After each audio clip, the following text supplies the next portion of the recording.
हजारों वर्षों से चले आ रहे हमारे भारत में न जाने कितने ही महापुरुषों ने, संतों ने और ऋषि मुनियों ने जन्म लिया। उन्होंने मानव कल्याण के लिए, प्रेम, परोपकार और उन्नति के लिए लोगों को ज्ञान दिया।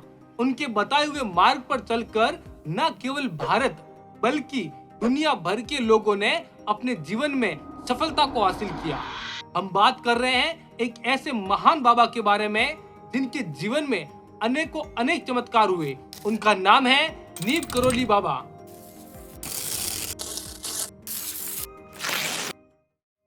राम राम मित्रों, जहां एक और हम कई सारे ढोंगी और पाखंडी बाबाओं को देखते हैं जो केवल धर्म की आड़ में मोटा पैसा कमाने की कोशिश में रहते हैं, जो लोगों की भावनाओं और लोगों की आस्थाओं के साथ खिलवाड़ करके हमेशा खुद को महान बताने की कोशिश करते हैं। इन ढोंगी और पाखंडी बाबाओं ने न सिर्फ लोगों का शोषण किया बल्कि कई सारे कुकर्मों में और आपराधिक मामलों में भी ये शामिल पाए गए हैं। आसाराम बापू, बाबा नित्यानंद, राम रहीम, चंद्र स्वामी, निर्मल बाबा, राधे माँ और रामपाल जैसे कई सारे ढोंगी बाबा जेल भी जा चुके हैं।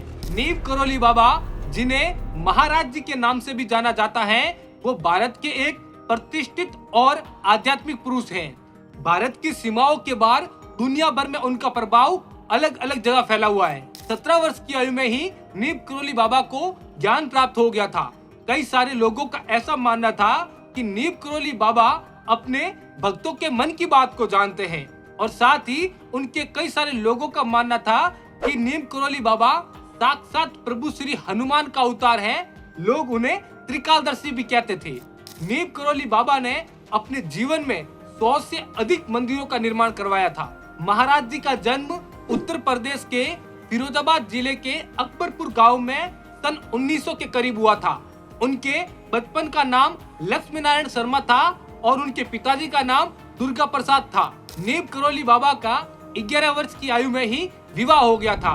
शादी के तुरंत बाद ही उन्होंने अपना घर छोड़ दिया था और एक आध्यात्मिक यात्रा के लिए निकल गए थे। प्रेम, करुणा और सेवा का उनका सरल लेकिन गहरा संदेश उनसे मिलने वाले सभी लोगों को बहुत प्रभावित करता था। इनका नाम नीम करोली बाबा भी एक चमत्कार के बाद पुकारा जाने लगा था। हुआ कुछ ऐसा था कि एक बार नीम करोली बाबा ट्रेन के फर्स्ट एसी डिब्बे में बिना टिकट के यात्रा करने लगे थे।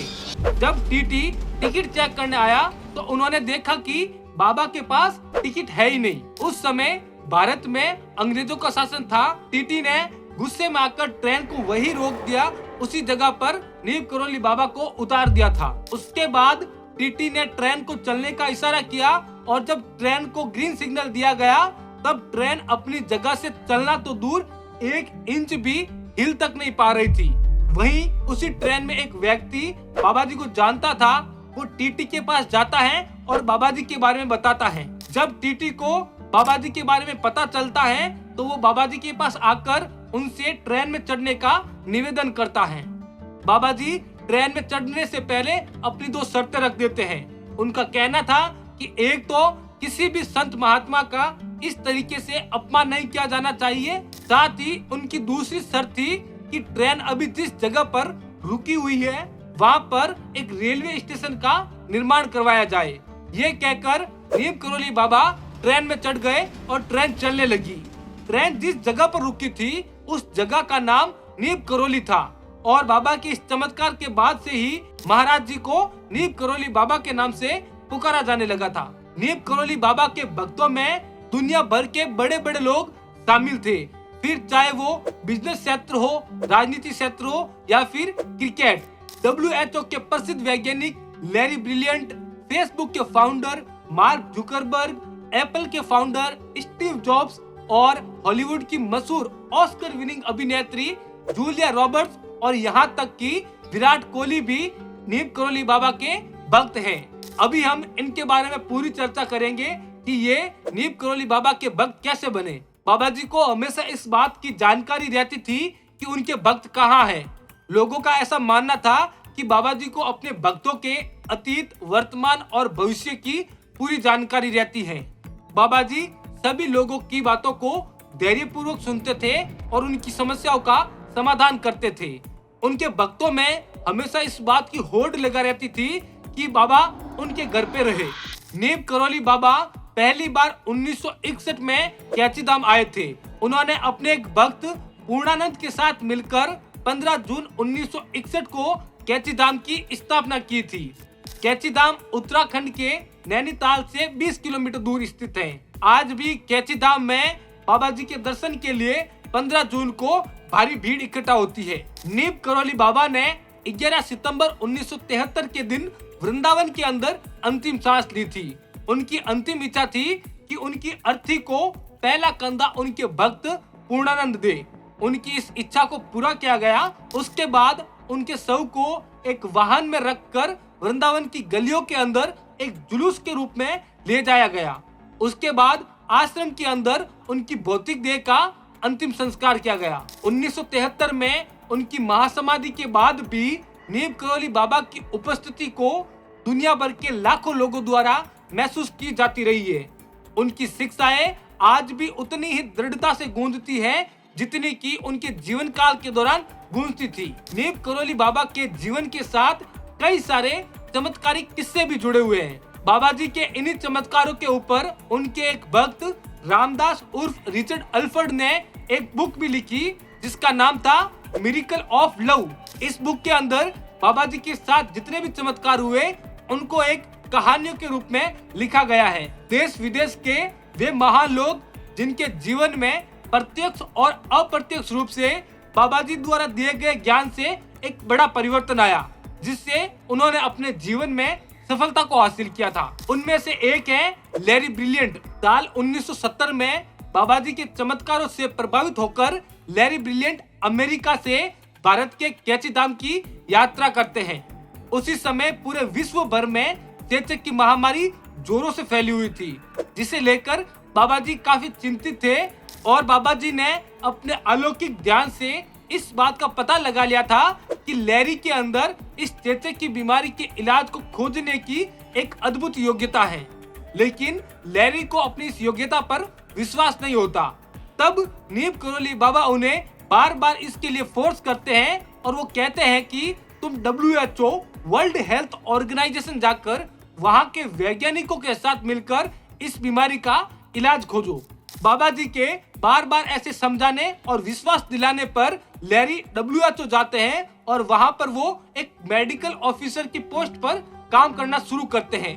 बाबा जी के इस चमत्कार से लैरी काफी प्रभावित होते हैं और लैरी कुछ समय बाद ही डॉक्टर लैरी बन जाते हैं। इसके बाद लैरी WHO के डॉक्टर्स के साथ और वैज्ञानिकों के साथ मिलकर चेचक की बीमारी का इलाज खोज लेते हैं, जिससे पूरी दुनिया भर में लाखों करोड़ों लोगों की जान बच जाती है। इसके बाद ही डॉक्टर लैरी दुनिया के प्रसिद्ध एपिडेमिक साइंटिस्ट बन जाते हैं और वे अपने साथ हुए इस चमत्कार को दुनिया के तमाम लोगों के साथ में शेयर करते हैं। लैरी के साथ हुए इस चमत्कार को रामदास ने अपनी बुक मिरेकल ऑफ लव में भी लिखा है। फेमस कंपनी एप्पल के फाउंडर स्टीव जॉब्स जब अपने सफल जीवन के शुरुआती दौर में थे, तब उन्हें बार बार फेलियर का सामना करना पड़ रहा था। इसीलिए लैरी ने उन्हें भारत में कैचीधाम की यात्रा का सुझाव दिया था।